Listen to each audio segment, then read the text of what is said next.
হাটি গল্পের ঘাঁটি, যেখানে গল্প নয় অনুভূতির জন্ম হয়। আজকের গল্প দুঃসময়ের সাথী। এটি একটি বাস্তব ঘটনা অবলম্বনে গল্প। কি গো, রান্না কত দূর হলো? রাহুলবাবু রান্নাঘরের দিকে তাকিয়ে জিজ্ঞেস করলেন। শ্রেয়া হাঁপাচ্ছে। গ্যাসে ঝোল, পাশে ডালের বড়া ভাজার প্রস্তুতি। এই হয়েই এসেছে, শুধু একটু বাকি আছে, শ্রেয়া নরম স্বরে বলল। রাহুলবাবুর চোখে আজ খানিক অস্থিরতা, কারণ দিদি, জামাইবাবু আরও শহরের আত্মীয়রা আসছে আজ। বাড়িটা সকাল থেকেই হুলুস্থুল। হঠাৎ রাহুল রেগে উঠল। জামাইবাবু কখন চা চেয়েছিল, তুমি এখনো দিলে না? শ্রেয়া থমকে দাঁড়ালো। ব্যস্ততার মধ্যে সে ভুলেই গেছে। তুমিও না, জামাইবাবু মুখ ফুটে চাইলো, তুমি তাও দিলে না। শ্রেয়ার গলা বুজে এলো, তবুও হেসে বলল, আচ্ছা করছি এক্ষুনি, দাঁড়াও। দুপুরে সবাই একসঙ্গে খেতে বসলো, শুধু শ্রেয়া ছাড়া। সে চুপচাপ একটা থালা নিয়ে খাবার তুলে দিচ্ছে সবার দিকে। বাড়ির অন্য মেয়েরা গল্প করছে, শ্রেয়া শুধু ছায়ার মতো ঘুরে ঘুরে পরিবেশন করছে। খেতে খেতে রাহুলের দিদি বলল, কিরে রাহুল, মাছটা তো হেব্বি, কোথা থেকে এনেছিস? রাহুল খুশি হয়ে বলল, তোর ভালো লেগেছে, দাঁড়া আর এক পিস দিচ্ছি। সে ছুটে গিয়ে রান্নাঘরে বলল, শ্রেয়া, দিদিকে আর এক পিস মাছ দাও তো। শ্রেয়া থমকে বলল, সবাইকে দেওয়া হয়ে গিয়েছে, শুধু আমার পিসটাই রয়েছে। ওটাই দাও, তুমি পরে খেয়ে নিও, একদম দৃঢ় নিষ্ঠুর গলা নিয়ে বলল। কি আর করা, শ্রেয়া নিজের মাছের টুকরোটা তুলে দিল ননদের থালায়।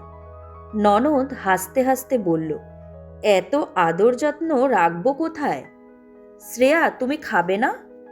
রাহুল উচ্চ স্বরে বলল, এই তো, ওর কথা ভাবিস না তো, ও পরে খেয়ে নেবে। শ্রেয়ার ঠোঁটের কোণা একটু কেঁপে উঠল, কিন্তু মুখে চুপ।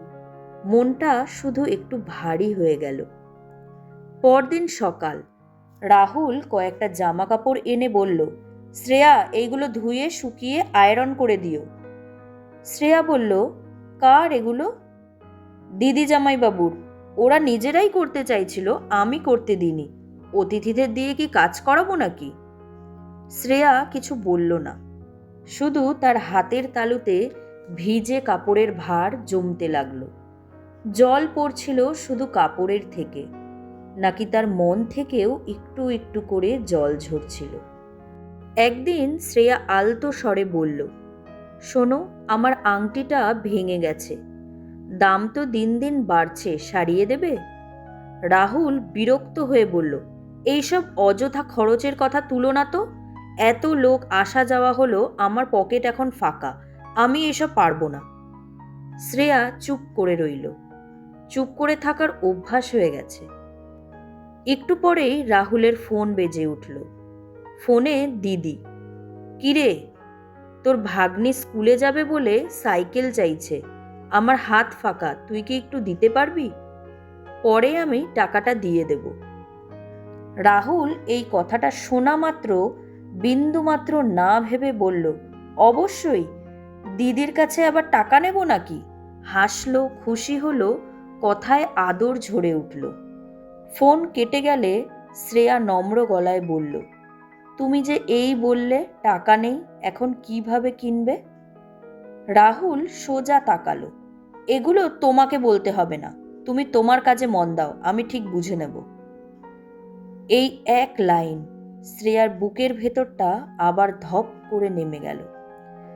তারপর হলো সেই ঘটনা, রাহুলের ভয়ানক গাড়ি দুর্ঘটনা। একটা পা ভেঙে গেল। হাসপাতাল, চিকিৎসা, ওষুধ, ব্যথা, দুশ্চিন্তা। বাড়িতে ফিরল নিঃস্ব অবস্থায়। চাকরি বন্ধ, আয় বন্ধ, ওষুধ কেনার টাকাও নেই।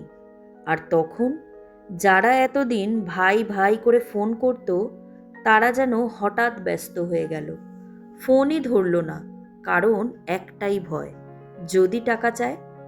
শ্রেয়া শুধু নীরব হয়ে সব দেখল। আবার সে কাউকে দোষও দিল না, শুধু নিজের কাজ করল। নিজের ভাঙা আংটিটাই নিয়ে গেল দোকানে। যে আংটিটা নিয়ে সেদিন রাহুল তাকে বকেছিল, সেই আংটিটাই আজ সংসার বাঁচানোর টাকা দিল। শ্রেয়া বাজার করলো, ওষুধ কিনল, রান্না করলো, রাহুলকে ধীরে ধীরে বাঁচিয়ে তুলল।